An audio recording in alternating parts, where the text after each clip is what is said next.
ಆತ್ಮೀಯ ವಿದ್ಯಾರ್ಥಿಗಳೇ, ಕಳೆದ ತರಗತಿಯಲ್ಲಿ ನಾವು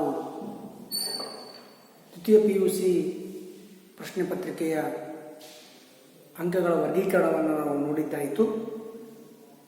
ಇವತ್ತು ಪ್ರಶ್ನೆ ಪತ್ರಿಕೆಯಲ್ಲಿ ಅತ್ಯಂತ ಸುಲಭವಾಗಿ ಅಂಕ ಗಳಿಸುವಂಥ ಒಂದು ಪ್ರಶ್ನೆ ಪತ್ರಲೇಖನ.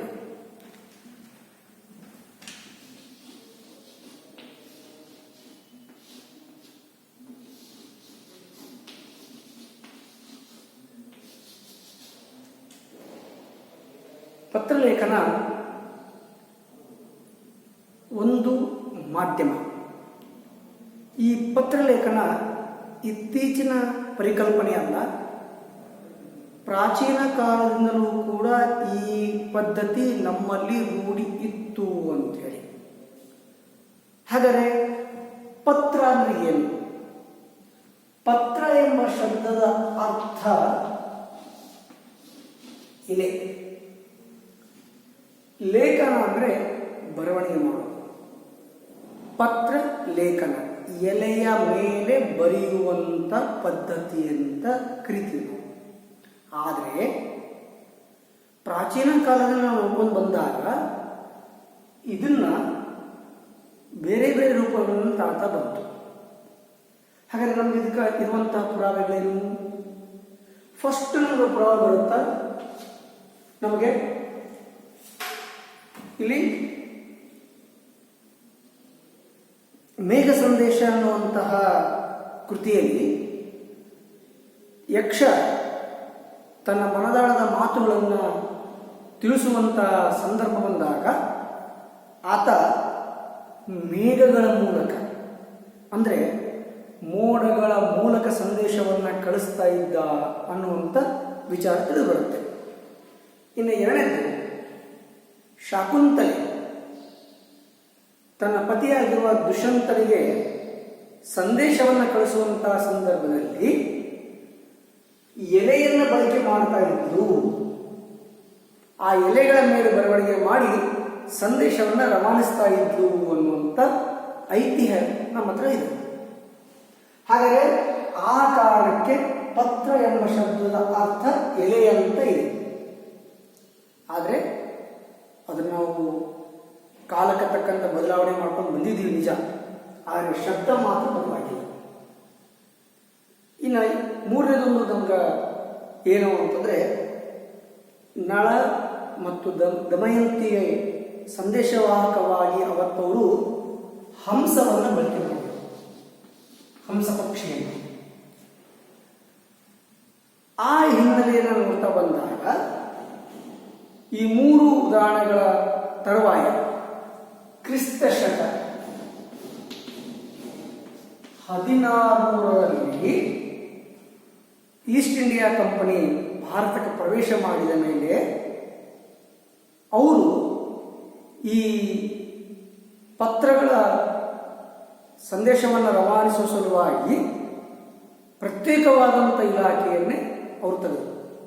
ಹಂಸ ಎಂಬ ಶಬ್ದದ ಪರ್ಯಾಯ ಪದನೇ ಅಂಚೆ. ಅದನ್ನೇ ಮುಂದೆ ಬ್ರಿಟಿಷರು ಅಂಚೆ ಇಲಾಖೆ ಅಂತ ಅದನ್ನು ಕರೀತಾ ಬಂದರು. ಇವತ್ತಿಗೂ ಅಂಚೆ ಇಲಾಖೆ ಇದೆ. ಇದು ಒಂದಾಯಿತು. ಇನ್ನು ಇವತ್ತಿನ ಆಧುನೀಕರಣದ ಭರಾಟೆಯಲ್ಲಿ ಅಥವಾ ಸಂದರ್ಭಗಳಲ್ಲಿ ಪತ್ರಲೇಖನ ಬಹಳ ಕಡಿಮೆ ಆಗ್ತಾ ಇದೆ ಅಂತ.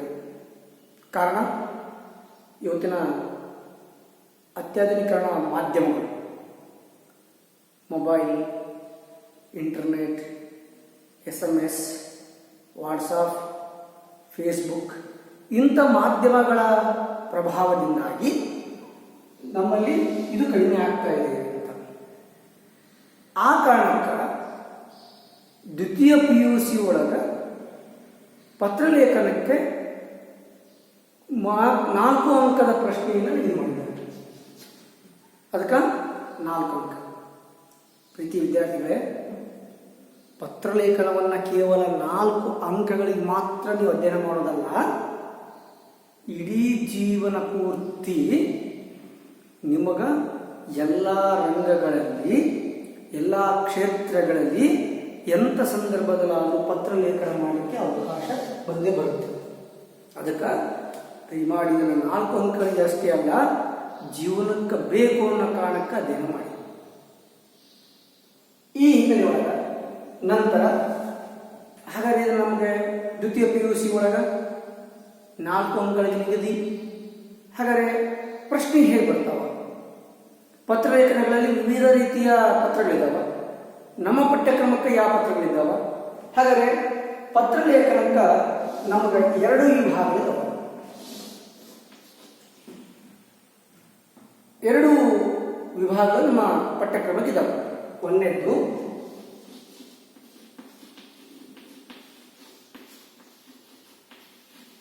ವೈಯಕ್ತಿಕ ಪತ್ರ, ಎರಡನೇದು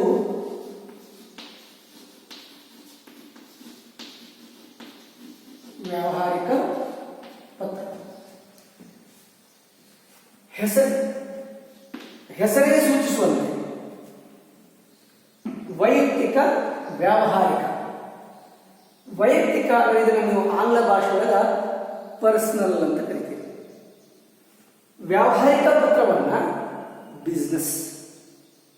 ಹಾಗಾದರೆ ನೀವು 2 ಪ್ರಶ್ನೆಗಳು, ಪ್ರಶ್ನೆ ಪತ್ರಿಕೆ ಒಳಗೆ ಪ್ರಶ್ನೆ ಸಂಖ್ಯೆ 52 ವೈಯಕ್ತಿಕ ಪತ್ರ ಇರುತ್ತೆ, ವ್ಯಾವಹಾರಿಕ ಪತ್ರ ಕ್ವಶನ್ ನಂಬರ್ 53 ಅದರ ಬದಲು ಆಗ್ಬೋದು.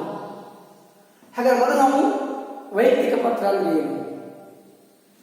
ವೈಯಕ್ತಿಕ ಅಂದ್ರೆ ಒಬ್ಬ ವ್ಯಕ್ತಿ ತನ್ನ ವೈಯಕ್ತಿಕ ಭಾವನೆಗಳನ್ನು ಇನ್ನೊಬ್ಬರಿಗೆ ಇನ್ನೊಬ್ಬರ ಹತ್ರ ಹಂಚಿಕೊಳ್ಳಿಕ್ಕಿರುವಂಥ ಪತ್ರ ಅಂತ ಹೇಳಿ.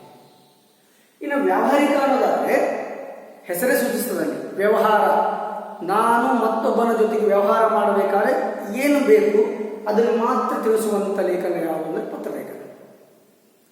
ಇವೆರಡೂ ನಮಗೆ ಜೀವನದಲ್ಲಿ ಅತ್ಯವಶ್ಯಕ.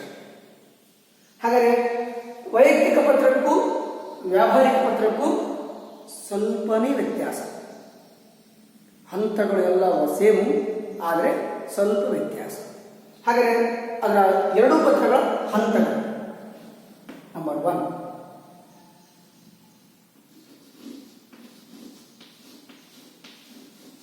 ದಿನಾಂಕ.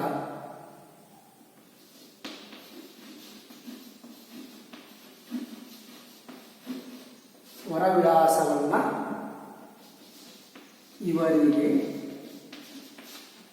ಅಂತ ಕರಿತೀವಿ, ಆ ರೀತಿ ಬರಿತೀವಿ. 3ನೇ ಹಂತ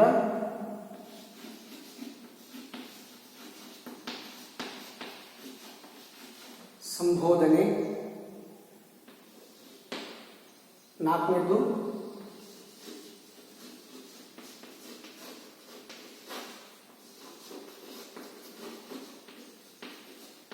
ವಿಷಯ ನಿರೂಪಣೆ. 5ನೇದು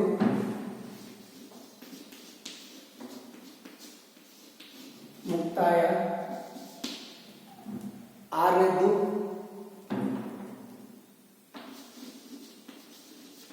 ಸಹಿ. 7ನೇದು ಇವರಿಗೆ ಬರ್ದೀವಿ, ಇವರಿಂದ ಅಂದರೆ ಒಳವಿಳಾಸ ಅಂತ ಹೇಳ್ತೀವಿ. ದಿನಾಂಕ, ಹೊರವಿಳಾಸ, ಸಂಬೋಧನೆ, ವಿಷಯ ನಿರೂಪಣೆ, ಮುಕ್ತಾಯ, ಸಹಿ. ಸಹಿಯಾದ ನಂತರ ಕೊನೆಯ ಹಂತ ಬರೋದು ಹೊರವಿಳಾಸ. ಅದನ್ನ ಇಂದ ಇವರಿಂದ ಇವರಿಗೆ, ನನ್ನಿಂದ ಅವರಿಗೆ ಅನ್ನುವಂಥ ರೀತಿ ಒಳಗೆ. ಹಾಗಾದರೆ ನಮಗೆ ಈ 7 ಹಂತಗಳು ಈ 2 ಪತ್ರಗಳಿಗೆ ಅನ್ವಯ ಆಗುತ್ತೆ. ಹೀಗಿರಬೇಕಾದಂಥ ಸಂದರ್ಭದಲ್ಲಿ ನಮಗ ಈ 7 ಹಂತಗಳನ್ನು ಅನುಸರಿಸಿ ಪತ್ರಲೇಖನವನ್ನು ಮಾಡಿದ್ದೇ ಆದಲ್ಲಿ ನಮಗೆ 4 ಅಂಕಗಳು ಕಟ್ಟಿದ ಬುತ್ತಿ. ಹಾಗಾದರೆ ಇದನ್ನ ಬರವಣಿಗೆ ಮಾಡೋ ರೀತಿ ಹೆಂಗಿರ್ತದೆ?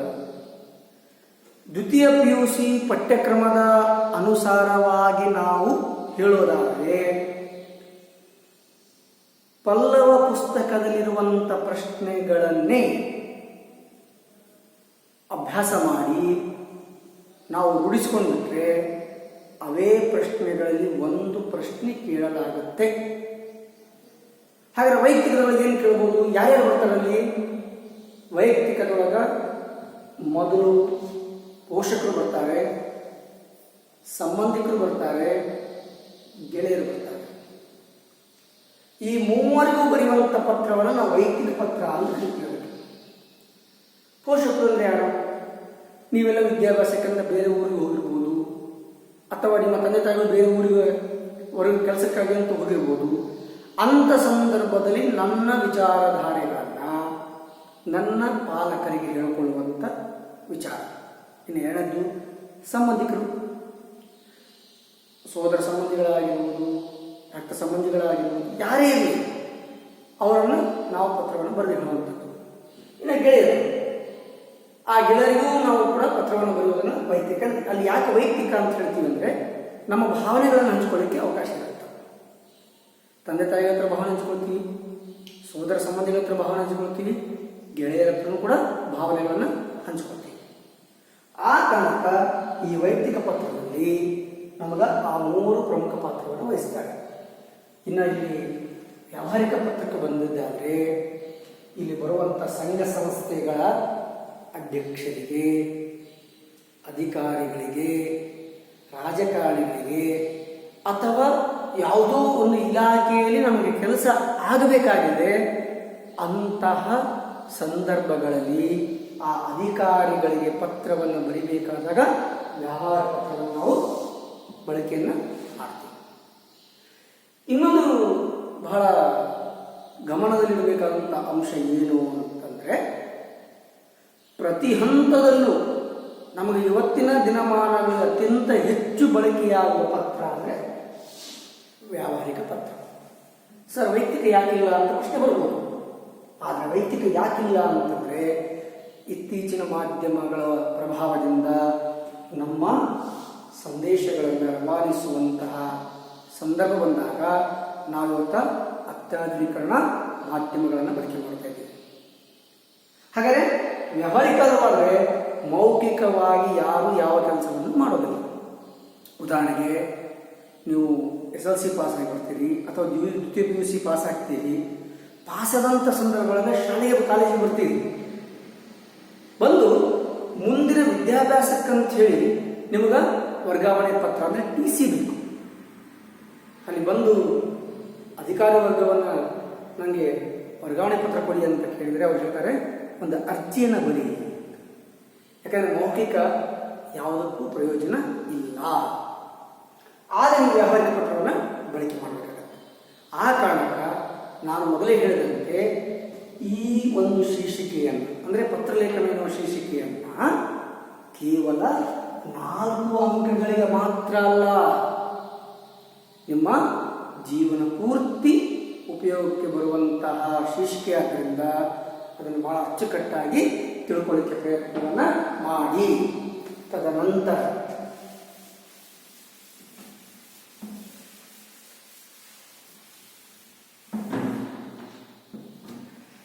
ಹೇಗೆ ಬರೀಬೇಕು, ವೈಯಕ್ತಿಕ ಪತ್ರ ಹೇಗೆ ಬರೀಬೇಕು, ವ್ಯಾವಹಾರಿಕ ಪತ್ರ ಹೇಗೆ ಬರೀಬೇಕು, ಇಲ್ಲಿ ಗಮನ ಹರಿಸಿ. ಒಂದು ಹಾಳೆಯ ಮೇಲೆ ಅಥವಾ ಉತ್ತರ ಪತ್ರಿಕೆ ಹಾಳೆಯ ಮೇಲೆ ನೀವು ಆನ್ಸರ್ ಬರೀಬೇಕು.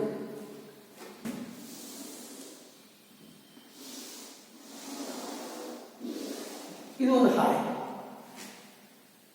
ನಮ್ಮ ಮೊದಲ ಹಂತ ಯಾವುದು?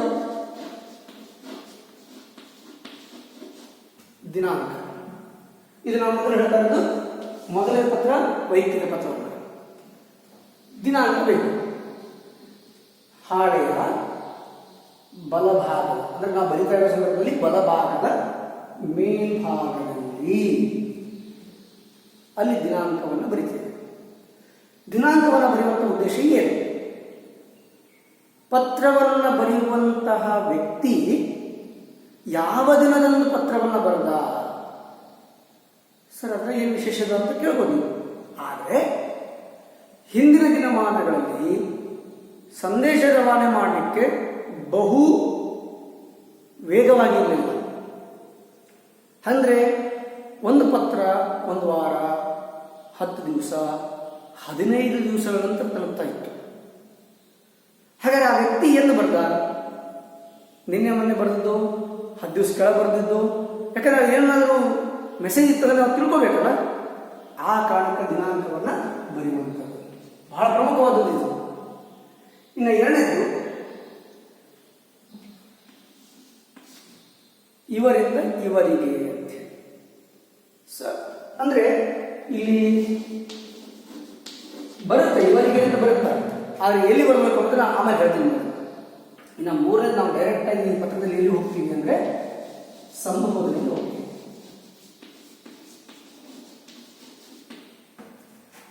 ಸಂಬೋಧನೆ ಪ್ರಶ್ನೆ ಪತ್ರಿಕೆಯ ಅನ್ವಯ. ಅಂದರೆ ಪ್ರಶ್ನೆ ಪತ್ರಿಕೆಯಲ್ಲಿ ಏನು ಪ್ರಶ್ನೆ ಕೇಳಿದಾನ?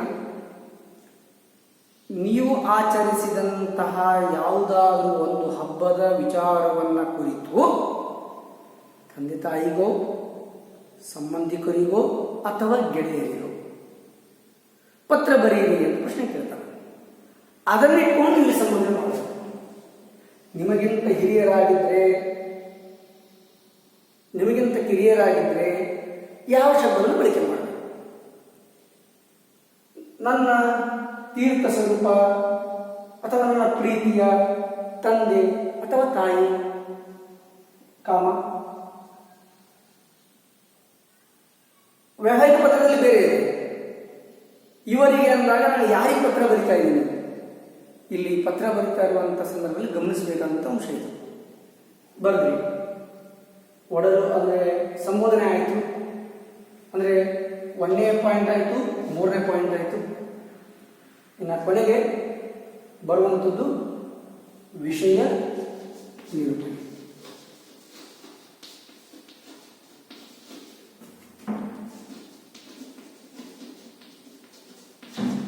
ವಿಷಯ ನಿರೂಪಣೆ ಇಲ್ಲಿಂದ ಆರಂಭ ಆಗುತ್ತೆ.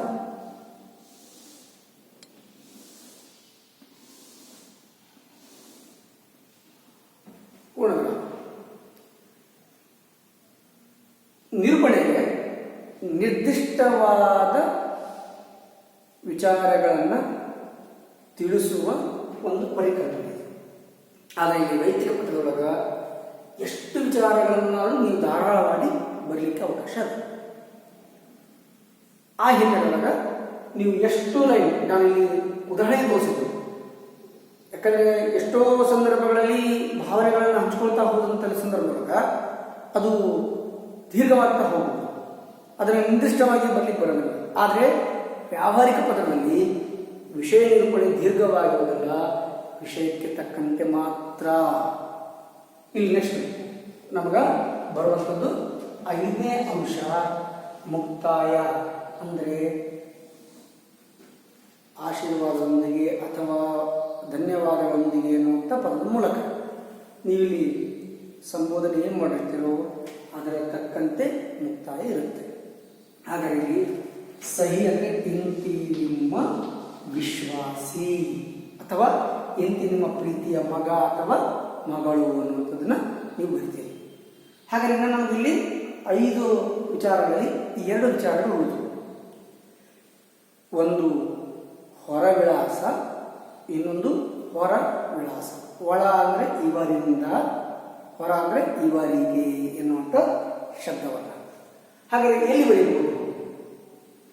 ಇಂದ ಅಂದರೆ ಇವರಿಂದ ಅನ್ನುವಂಥದ್ದು, ಅಂದರೆ ಅಥವಾ ಒಳ ವಿಳಾಸವನ್ನು ನಾವು ದಿನಾಂಕದ ಮೇಲ್ಭಾಗದಲ್ಲಿ ಆದರೂ ಬರೀಬಹುದು, ಈ ಮೇಲಿನ ಅಂಶದಲ್ಲಿ ಆದರೂ ಬರೀಬಹುದು, ಇಲ್ಲಿ ಆದರೂ ಬರೀಬಹುದು. ಕೆಲವರು ಹೇಳ್ತಾರೆ ಏನಂತ, ಇಲ್ಲಿ ಇಂದ ಬರೀಬೇಕು, ಕೆಳಗಡೆ ಇವರಿ ವಿಳಾಸವನ್ನು ಬರೀಬೇಕು, ತಪ್ಪಿಲ್ಲ. ಅದಾದ ಮೇಲೆ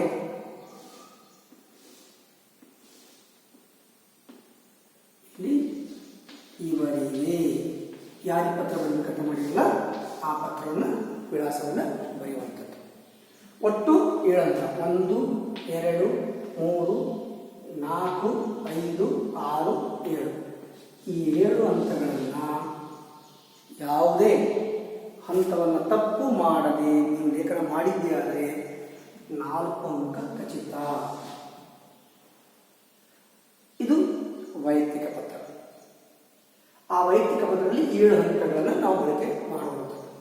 ಇಲ್ಲಿ ಯಾರಿಗಿಂತ ಪಾಲಕ ಪೋಷಕರಿಗೆ, ಸಂಬಂಧಿಕರಿಗೆ ಮತ್ತು ಗೆಳೆಯರಿಗೆ ಮಾತ್ರ ಪತ್ರ ಇರುತ್ತೆ. ಅದನ್ನು ನಾವು ಅಭ್ಯಾಸ ಮಾಡ್ತಾ ಹೋಗಬೇಕು. ಅದಕ್ಕೆ ನನ್ನ ವಿದ್ಯಾರ್ಥಿಗಳಿಗೆ ಹೇಳೋದೇನೆಂದರೆ, ಪಲ್ಲವ ಪುಸ್ತಕವನ್ನು ತೆಗೆದು ಈ ಮಾದರಿಯನ್ನು ನೋಡಿಕೊಂಡು ಅದರ ಕೆಳಗೆ ಕೊಟ್ಟಿರುವಂತಹ ಸುಮಾರು ಪತ್ರಗಳನ್ನು ಆದಷ್ಟು ಮನೆಯಲ್ಲಿ ಈ ಹಂತಗಳನ್ನು ಬಳಕೆ ಮಾಡಿ, ದಿನಾಂಕ, ಇವರಿಗೆ, ಸಂಬೋಧನೆ, ವಿಷಯ ನಿರೂಪಣೆ, ಮುಕ್ತಾಯ, ಸಹಿ, ಇಂದ ಇವನ 7 ಹಂತಗಳನ್ನು ಬಳಕೆ ಮಾಡ್ತಾ ಮನೆಯೊಳಗೆ ನಿತ್ಯ ಅಭ್ಯಾಸ ಮಾಡುವುದನ್ನು ಪ್ರಯತ್ನ ಪಡಿ. ಅಷ್ಟೂ ಪ್ರಶ್ನೆಗಳನ್ನು ನೀವು ಪ್ರಾಕ್ಟೀಸ್ ಮಾಡಿಬಿಟ್ರೆ ನಾಳೆ ಪತ್ರ ಲೇಖನಗಳಿಗೆ ಕಷ್ಟ ಆಗುವುದಿಲ್ಲ. ಕೇವಲ ಇದು ಅಂಕಗಳಿಗಷ್ಟೇ ಅಲ್ಲ, ಮುಂದೆ ಎಂಥಾದ್ರೂ ಒಂದು ಸಂದರ್ಭ ಬರಬಹುದು, ಬಂದಾಗ ಕೂಡ ನಿಮಗೆ ಅನುಕೂಲ ಆಗುತ್ತೆ. ಅದಕ್ಕೆ ಪತ್ರಲೇಖನವನ್ನು ನಾವು ರೂಢಿಸಿಕೊಳ್ಳುವ ಸಂದರ್ಭದಾಗ ಅಭ್ಯಾಸ ಬಹಳ ಪ್ರಮುಖವಾದ ಪಾತ್ರವನ್ನು ವಹಿಸ್ತದೆ. ಅದೇ ರೀತಿ ಇನ್ನು 2ನೇ ಪತ್ರಲೇಖನ,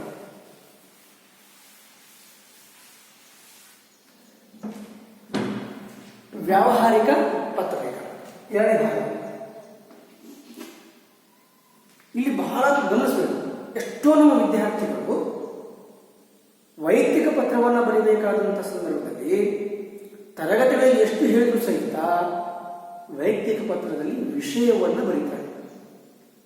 ದಯವಿಟ್ಟು ಗಮನಿಸಿ, ವೈಯಕ್ತಿಕ ಪತ್ರದಲ್ಲಿ ವಿಷಯ ಪ್ರಸ್ತಾಪ ಆಗೋದಿಲ್ಲ. ಕೇವಲ ವ್ಯಾವಹಾರಿಕ ಪತ್ರದಲ್ಲಿ ಮಾತ್ರ ಅದನ್ನು ನಾವು ಬರೀಬೇಕು. ಅದೇ ರೀತಿ ಮೊದಲ ವಿಚಾರದಂತೆ ದಿನಾಂಕವನ್ನು ಬರೀತೀವಿ. 2ನೇ ಹಂತ ಇವರಿಗೆ,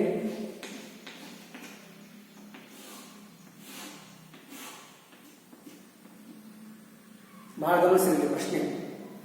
ವ್ಯಾವಹಾರಿಕ ಪತ್ರವನ್ನು ಬರೀಬೇಕಾದ ಸಂದರ್ಭದೊಳಗೆ ಪ್ರಶ್ನೆಯನ್ನು ಸ್ವಲ್ಪ ಟ್ವಿಸ್ಟ್ ಮಾಡಿ ಕೇಳಬಹುದು. ನೇರವಾಗಿ ಕೇಳೋಕ್ಕಿಂತ ಹಾಗೂ ಕೇಳಬಹುದು. ಹಿಂಗ ಅಂಕಪಟ್ಟಿ ಮತ್ತು ವರ್ಗಾವಣೆ ಪತ್ರ ಕೊಡುವಂತೆ ಕೋರಿ ಸಂಬಂಧಪಟ್ಟ ಅಧಿಕಾರಿಗೆ ಪತ್ರ ಬರೆಯಿರಿ ಅಂತ ನಾವು ಯೋಚನೆ ಮಾಡಬೇಕಾಗುತ್ತೆ. ಸಂಬಂಧಪಟ್ಟವರು ಯಾರು? ಸಂಬಂಧಪಟ್ಟವರು ಯಾರು ಇರ್ತಾರೆ ಅನ್ನೋದನ್ನು ನಿಮ್ಗೆ ಗೊತ್ತಿತ್ತು ಅಂದರೆ ಈ ಪತ್ರಲೇಖನ ಯಶಸ್ವಿ ಆಗುತ್ತೆ. ಯಾಕಂದರೆ ಎಲ್ಲ ಇಲಾಖೆಗಳಲ್ಲಿ ಪ್ರಮುಖ ಹುದ್ದೆಗಳು ಯಾವುವು ಅನ್ನೋದನ್ನು ನಮ್ಮ ವಿದ್ಯಾರ್ಥಿಗಳು ಮನಗಂಡಿರಬೇಕು. ಅಂದಾಗ ಮಾತ್ರ ನಮ್ಗೆ ಈ ಪತ್ರಲೇಖನ ಯಶಸ್ವಿಯಾಗಲಿಕ್ಕೆ ಸಾಧ್ಯ. ಯಾಕಂದ್ರೆ ಹೇಳ್ತಾರೆ, ವಿದ್ಯುತ್ ಇಲಾಖೆಗೆ ಸರಿಯಾದ ಸಮಯಕ್ಕೆ ವಿದ್ಯುತ್ ಸರಬರಾಜು ಮಾಡುವಂಥ ಪತ್ರ ಬರೆಯಿರಿ ಅಂತ ಕೇಳ್ತಾರೆ. ಇಲಾಖೆಯೊಳಗೆ ಯಾರಿಗೆ ಬರೀ ಪತ್ರ? ನೀರನ್ನು ಸರಿಯಾಗಿ ಕೊಡಬೇಕಂತ ಹೇಳಿ ಪತ್ರ ಬರೀರಿ ಅಂತ ಕೇಳ್ತಾರೆ. ರಸ್ತೆಗಳನ್ನು ಸುಧಾರಣೆ ಮಾಡಲಿಕ್ಕೆ ಅಂತ ಪತ್ರಗಳನ್ನು ಕೇಳ್ತಾರೆ. ವಿದ್ಯುತ್ ದೀಪಗಳನ್ನು ಸರಿಯಾಗಿ ಮಾಡಿ ಅಂತ ಕೇಳ್ತಾರೆ. ಕಸಗಳನ್ನು ಎತ್ತಿ ಹಾಕಲಿಕ್ಕೂ ಅಂತ ಪತ್ರ ಬರೀರಿ ಅಂತ ಕೇಳ್ತಾರೆ. ಇಂಥವೆಲ್ಲ ಪ್ರಶ್ನೆಗಳು ಬಂದಾಗ ನಮ್ಗೆ ಯಾರಿಗೆ ಪತ್ರ ಬರೀಬೇಕು? ಅಲ್ಲಿ ಗ್ರಾಮದ ಮಟ್ಟದ ಅಧಿಕಾರಿಗಳು ಯಾರು, ತಾಲೂಕು ಮಟ್ಟದ ಅಧಿಕಾರಿಗಳು ಯಾರು, ಜಿಲ್ಲಾ ಮಟ್ಟದ ಅಧಿಕಾರಿಗಳು ಯಾರು, ಅದಕ್ಕಿಂತ ಮೀರಿದ ಅಧಿಕಾರಿಗಳ ವರ್ಗ ಯಾರು, ಇವೆಲ್ಲವೂ ನಮಗೆ ಸಾಮಾನ್ಯ ಜ್ಞಾನದಿಂದ ತಿಳಿದಿರಬೇಕು. ಅಂದಾಗ ಮಾತ್ರ ಈ ಪತ್ರ ಬರೀಲಿಕ್ಕೆ ಸಾಧ್ಯ. ಸರ್, ಯಾರಿಗೆ ಬರೀಬೇಕಂತ ಗೊತ್ತಾಗಲಿಲ್ಲ ಅನ್ನೋದಾದರೆ ಆ ವಿದ್ಯಾರ್ಥಿಗಳ ಬಗ್ಗೆ ಗಮನ ಹರಿಸಿಲ್ಲ ಅಂತಲೇ ಅರ್ಥ ಆಗುತ್ತೆ. ಇನ್ನು ಇವರಿಗೆ ಒಂದು ಸಣ್ಣ ಪ್ರಶ್ನೆ ಇರಲಿ. ಏನು? ವರ್ಗಾವಣೆ ಮತ್ತು ಅಂಕಪಟ್ಟಿ ಕೋರಿ. ಅಂಕಪಟ್ಟಿ ಮಾರ್ಕ್ಸ್ ಕಾರ್ಡು, ವರ್ಗಾವಣೆ ಪತ್ರ TC ಯಾರಿಗೆ ಕೊಡಬೇಕು? ಯಾರನ್ನು ಕೇಳಬೇಕು? ನಾವು ಹೋಗಿ ಕಾಲೇಜ್ ಅಂತ ಆಗಿದ್ರೆ ಪ್ರಾಚಾರ್ಯನ ಕೇಳಬೇಕು, ಸ್ಕೂಲ್ ಆಗಿದ್ರೆ ಮುಖ್ಯೋಪಾಧ್ಯಾಯರನ್ನು ಕೇಳ್ತೇವೆ. ಹಾಗಾದರೆ ಇಲ್ಲಿ ಪ್ರಾಚಾರ್ಯರಿಗೆ ಕಾಲೇಜ್ ಹೆಸರು, ಊರೆಸರು ಪೂರ್ಣವಿರಾಮ. ಇನ್ನು 2.3 ವಿಷಯ. ವಿಷಯ ಅಂದ ತಕ್ಷಣ ನಮಗೆ ಗಾಬರಿ ಆಗೋ ಅವಶ್ಯಕತೆ ಇಲ್ಲ. ಯಾಕೆ? ಆಲ್ರೆಡಿ ನಿಮ್ಮದಲ್ಲಿ ಪ್ರಶ್ನೆ ಪತ್ರಿಕೆಯಲ್ಲಿ ವಿಷಯ ಅದ. ಏನಂತ? ಅಂಕಪಟ್ಟಿ ಮತ್ತು ವರ್ಗಾವಣೆ ಪತ್ರ ಕೋರಿ ಅಂತ. ಅದನ್ನು ನೋಡಿ ಬರೀಬೋದು ನೀವು. ಕೋರಿ ಪೂರ್ಣವಿರಾಮ. ನೆಕ್ಸ್ಟ್ ನಮಗೆ ಬರೋದು ದಿನಾಂಕ ಆಯಿತು, ಇವರಿಂದ ಆಯಿತು. ಇನ್ನು 3ನೇದು ಸಂಬೋಧನೆ. ಸಂಬೋಧನೆಯಲ್ಲಿ ಮಾನ್ಯರೇ. ಪ್ರತಿಯೊಂದು ಹಂತದಲ್ಲಿ ಮಾನ್ಯರೇ ಎಂಬ ಪದವನ್ನು ಸಂಬೋಧನೆ ರೂಪದಲ್ಲಿ ಬಳಕೆಯನ್ನ ಮಾಡ್ತೀವಿ. ಇನ್ನು ಕೊನೆಗೆ ಬಂದಿದ್ದು 4ನೇ ಹಂತ ವಿಷಯ ನಿರೂಪಣೆ. ವಿಷಯಕ್ಕೆ ತಕ್ಕಂತೆ ನಿರೂಪಣೆ ಅಷ್ಟೇ. ಹೆಚ್ಚಿನ ವಿಚಾರಗಳನ್ನು ಪ್ರಸ್ತಾಪ ಮಾಡೋ ಅವಶ್ಯಕತೆ ಇಲ್ಲ. ನಾವು ಅಲ್ಲಿ ವ್ಯಕ್ತಿ ಬರೆದು ಬಿಡ್ತೀವಿ, ನೀವು ಚೆನ್ನಾಗಿದ್ದೀರಾ, ನಾನು ಚೆನ್ನಾಗಿದ್ದೇನೆ ಅಂತ ಹೇಳಿ. ಇಲ್ಲಿ ಅವೆಲ್ಲ ಬರೆಯೋ ಅವಶ್ಯಕತೆ ಇಲ್ಲ. ವಿಷಯ ನಮ್ಗೆ ಇರಬೇಕು, ಅಂಕಪಟ್ಟಿ ಬೇಕು, ವರ್ಗಾವಣೆ ಪತ್ರ ಬೇಕು. ಅವೆರಡು ನಮಗೆ ಬೇಕಾದದ್ದು ಉಪಯೋಗ. ಈ ಮೇಲೆ ಕಾಣಿಸಿದ ವಿಷಯಕ್ಕೆ ಸಂಬಂಧಿಸಿದಂತೆ 2020-21ನೇ ಸಾಲಿನಲ್ಲಿ ನಿಮ್ಮ ಕಾಲೇಜಿನಲ್ಲಿ ಅಭ್ಯಾಸ ಮಾಡುತ್ತಿದ್ದು ವಾರ್ಷಿಕ ಪರೀಕ್ಷೆಯಲ್ಲಿ ಉತ್ತೀರ್ಣನಾಗಿದ್ದು ಮುಂದಿನ ವಿದ್ಯಾಭ್ಯಾಸಕ್ಕೋಸ್ಕರ ನನಗೆ ಅಂಕಪಟ್ಟಿ ಮತ್ತು ವರ್ಗಾವಣೆ ಪತ್ರವನ್ನು ನೀಡಬೇಕೆಂದು ತಮ್ಮಲ್ಲಿ ಕೇಳಿಕೊಳ್ಳುತ್ತೇನೆ. ಇಷ್ಟೇ ಸಾಕು. ಇನ್ನು ಕೊನೆಗೆ ಮುಕ್ತಾಯ. ವಂದನೆಗಳು ಅಥವಾ ಧನ್ಯವಾದಗಳು. ತದನಂತರ ಸಹಿ. ಇಂತಿ ನಿಮ್ಮ ವಿಶ್ವಾಸಿ. ಇಲ್ಲಿ ಬಹಳ ಗಮನಿಸಿ, ಇಷ್ಟೆಲ್ಲ ಪತ್ರ ಬರೆದ್ರಿ, ಸಹಿ ಮಾಡಲಿಲ್ಲ ಅಂದರೆ ಈ ಪತ್ರಕ್ಕೆ ಬೆಲೆ ಇಲ್ಲ. ಅದಕ್ಕೂ ಆದರೆ ಈ ಪತ್ರವನ್ನು ಬರೀಬೇಕಾದ್ರೆ ಗಮನಿಸಬೇಕಾದದ್ದು ದಿನಾಂಕಕ್ಕಿಂತ ಹೆಚ್ಚು ಸಹಿ. ನಂತರ ಕೊನೆಗೆ ಇಂದ ಯಾವ ಅಡ್ರೆಸ್, ನಂದು ಯಾವ ಅಡ್ರೆಸ್. ಯಾಕಂದ್ರೆ ಯಾರು ಬರಬೇಕು, ನಾಳೆ ಏನೋ ಇದಕ್ಕೆ ರಿಪ್ಲೈ ಕೊಡಬೇಕಾಗ್ಯದ, ಈ ಪತ್ರಕ್ಕೆ ಉತ್ತರ ಕೊಡಬೇಕಾಗ್ಯದ, ಹೆಂಗೆ ಕೊಡಬೇಕು, ಯಾರಿಗೆ ಕೊಡಬೇಕು, ಆ ಕೊಡಬೇಕಾದ ಸಂದರ್ಭದಲ್ಲಿ ವಿಳಾಸವನ್ನು ಬೇಕು. ಆದಷ್ಟು ಈ ಪತ್ರಲೇಖನಗಳನ್ನು ಬರೀಬೇಕಾದಂಥ ಸಂದರ್ಭದಲ್ಲಿ ಕೆಲವೊಂದು ವಿಚಾರಗಳು ಬರ್ತಾವೆ. ನಾವು ಇಂಗ್ಲೀಷ್ನಲ್ಲಿ XYZ ಬಳಕೆ ಮಾಡ್ತೀವಿ, ಕನ್ನಡದಲ್ಲಿ ಬ ಕ ಎನ್ನುವಂಥ ವಿಚಾರವನ್ನು. ಆದರೆ ಈ ಶಬ್ದದ ಪರ್ಯಾಯವಾದ ಅಥವಾ ಬದಲಾಗಿ ನೀವು ಯಾವುದಾದ್ರೂ ಒಂದು ಹೆಸರನ್ನು ಬಳಸುವುದು ಸೂಕ್ತ. ಅದನ್ನು ಬಳಸಬಹುದು. ಈ ಎರಡೂ ಪತ್ರಗಳು ವೈಯಕ್ತಿಕ ಮತ್ತು ವ್ಯಾವಹಾರಿಕ ಪತ್ರ ಇವೆರಡೂ ನಿಮ್ಮ ಪಠ್ಯಕ್ರಮಕ್ಕಿದಾವ. ಈ ಎರಡೂ ಪ್ರಶ್ನೆಗಳಿಂದ 4 ಅಂಕಗಳನ್ನು ಬಳಸುವುದು ಬಹಳ ಸುಲಭ. ವೈಯಕ್ತಿಕ ಪತ್ರದಂತೆಯೂ ಕೂಡ ಪಲ್ಲವ ಪುಸ್ತಕದಲ್ಲಿ ವ್ಯಾವಹಾರಿಕ ಪತ್ರಗಳಿದ್ದಾವೆ. ನೀವು ಅಲ್ಲಿ ಬಹಳ ಕೆಲಸ ಮಾಡಬೇಕಾದದ್ದು ಏನಪ್ಪ ಅಂದರೆ, ಸಂಬಂಧಪಟ್ಟ ಅಧಿಕಾರಿಗಳು ಯಾರು ಅನ್ನೋದನ್ನು ಆ ಇಲಾಖೆಗಳಲ್ಲಿ ನೀವು ಅದನ್ನು ತಿಳ್ಕೊಂಡ್ಬಿಟ್ರೆ ನೀವು ಇದನ್ನು ಸುಲಭವಾಗಿ ರಚನೆಯನ್ನು ಮಾಡಬಹುದು. ಇಷ್ಟು ನಿಮ್ಮ ಪಲ್ಲವ ಪುಸ್ತಕದಲ್ಲಿ ಬರುವಂಥ ಒಂದು ಶೀರ್ಷಿಕೆ ಪತ್ರಲೇಖನ. ಇನ್ನು ಮುಂದಿನ ತರಗತಿಗಳಲ್ಲಿ ಗದ್ಯ, ಪದ್ಯ ಅಥವಾ ದೀರ್ಘದ ಯಾವುದಾದ್ರೂ ಒಂದು ಭಾಗವನ್ನು ನಾವು ಆಯ್ಕೆ ಮಾಡೋಣ.